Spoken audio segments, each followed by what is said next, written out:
The Night Visitors of Wiltshire, England by Paul Elms Bacardi, narrated by Emily Hampshire. On the evening of 18th August 1986, in the quiet village of Ramsbury, Wiltshire, Anne Henson was woken by an eerie light streaming through her bedroom window. It was just past midnight when she rose, tiptoed across the chilly floor, and parted the curtains. Hovering silently above the treetops was a circular craft, pulsing with a strange, soft light in hues of green, silver, and a faint bluish glow.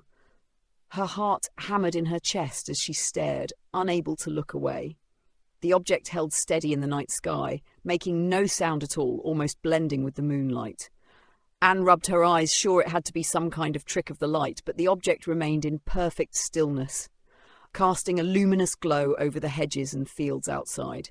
It wasn't until the next morning that she summoned the courage to tell her mother. Over breakfast, she relayed what she'd seen in a quiet, trembling voice. Her mother, Margaret Henson, had always prided herself on her level-headedness and wasn't easily swayed by wild imaginings. But as she listened to Anne, she noticed the genuine unease in her daughter's face and the conviction in her voice.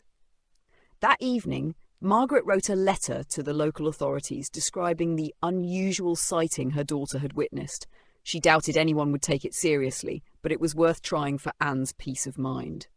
Only days later, something even stranger happened. At around 3 a.m, Margaret was stirred from sleep by a light tapping at the front door. Confused, she slipped into her dressing gown, wondering who could be calling at this hour. A neighbour in trouble? A prank? But when she opened the door, she froze. Standing on her doorstep were 2 figures, a man and a woman, both tall and fair-skinned, with bright, pale eyes and the appearance of people in their early 30s. Their clothes looked normal enough at first glance, but upon closer inspection, they appeared almost too perfect, as though each garment had been tailored to a precision beyond the ordinary. "Good evening, Mrs. Henson," the man said in perfect English, his voice soft but commanding with an accent she couldn't quite place. "I hope we haven't startled you."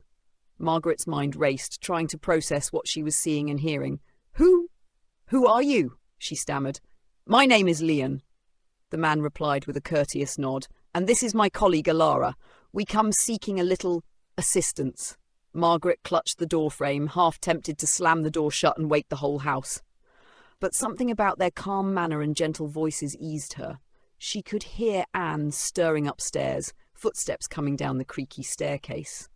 Moments later, Anne appeared, rubbing her eyes and looking as bewildered as her mother. "We seem to have had a bit of an issue with our transport," Alara said, gesturing vaguely to the sky. "It requires minor repairs. We thought it best to make contact rather than simply remain unnoticed." Anne and her mother exchanged a look, both speechless. Slowly, it dawned on Anne. These weren't just ordinary people at her door. Somehow, impossibly, they were connected to the object she'd seen in the sky. The mere thought sent shivers down her spine, yet she felt an odd curiosity tugging at her. Lion glanced around. "May we come inside? It's a bit more discreet." As they settled in the living room, Margaret, feeling slightly absurd, offered tea, which they accepted graciously.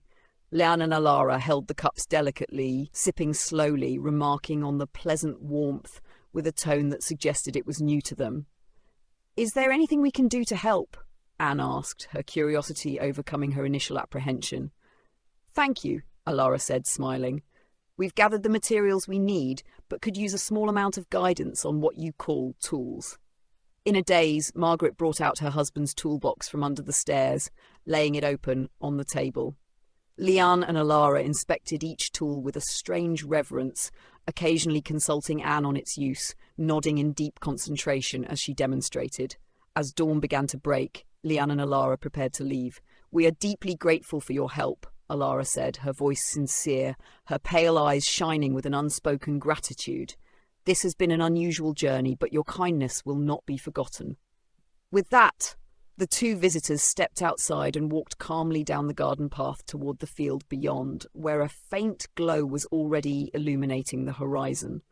As Anne and her mother watched from the window, they saw the same craft Anne had seen before, now resting upon the ground, its surface gleaming faintly in the early morning light.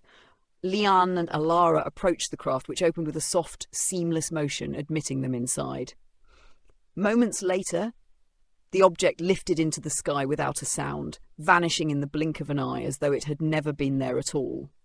The memory lingered, imprinted in their minds as clear as the day it happened. But that was not the end.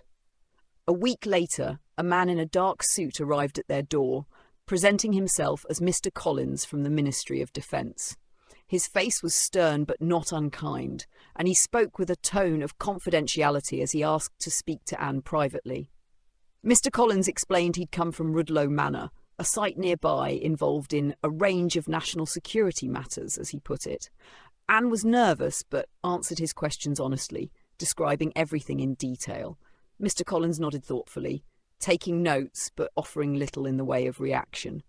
When she mentioned Leon and Alara's appearance and their need for repairs, he raised an eyebrow but said nothing further on the matter.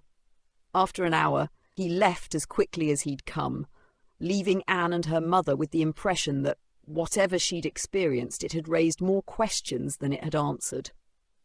In the years to come, Anne would often gaze out of her window on quiet nights, wondering if she'd ever see Leon and Alara again. Although they never returned, she found comfort in knowing that, for one remarkable night, they had come to her home and shown her a glimpse of something beyond the ordinary.